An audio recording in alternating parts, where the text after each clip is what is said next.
Welcome to another 1 Minute Waffle, this time on the Miles Mossop Introduction Chenin Blanc.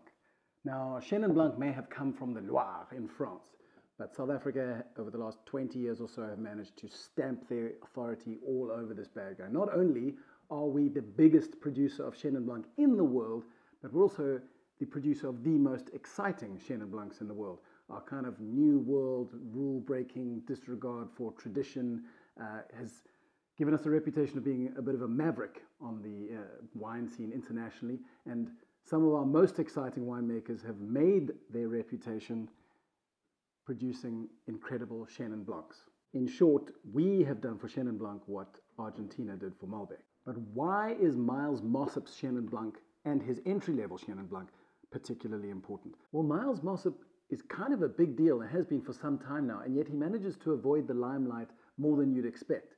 He's a member of the Cape Winemakers Guild, which is no small feat, and most recently he was awarded a 99-point score by Tim Atkin for his red blend, the Sam. He also has a cult status red blend called Max.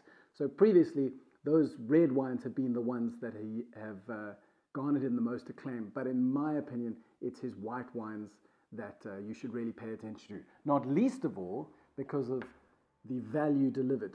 Now, this introductory Chenin Blanc is a worthy inclusion in the club for two reasons. Number one, it is supremely accessible, i.e. there's nothing stinky or sweaty or salty about it.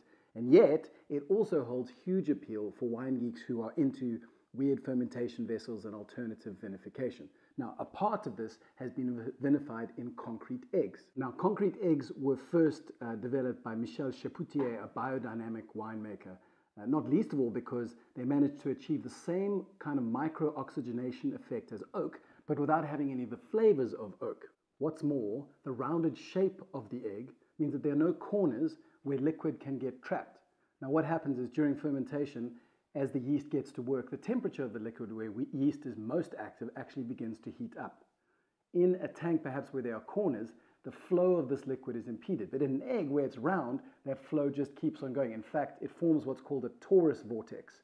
And this enables wine to rise in the center where it's warmer and then flow outside and cool on the outside, almost like the shape of a nuclear mushroom. This is very important because this uninterrupted flow keeps yeast cells suspended in the liquid, flowing through the liquid, and the end result is a much richer, more textured mouthfeel. Of course, there's always a little controversy in that some studies have been released more recently to say that actually the old school, rather boring cylindrical stainless steel tanks may in fact be better for convective flow than concrete eggs. But for now, as far as winemakers are concerned, the romance of the concrete egg is winning out.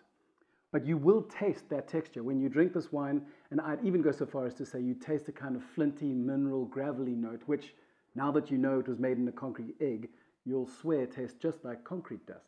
Give it a go.